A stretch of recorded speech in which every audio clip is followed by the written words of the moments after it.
Well, you're right. They've got 100% of the forces which are over the border. That's not 100% of the Russian army. I think probably worth looking at what both the Defense Intelligence Agency and CIA said yesterday. That's William Burns and Avril Haines, because that really tells you the good news and the bad news in terms of what may happen in the future.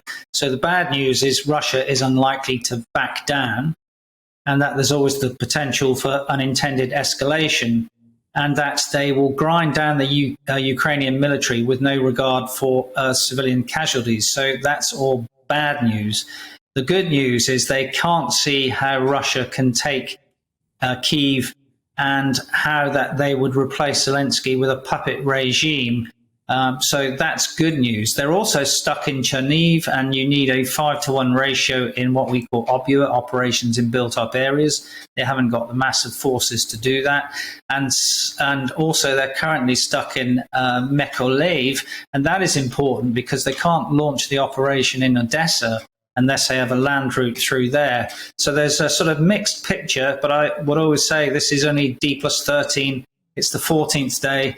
This is going to be in for the long haul. So at the moment, you would say that probably the next 2 or 3 weeks would be interesting from the Russian perspective in terms of the sustainability of that first echelon of forces that they've committed.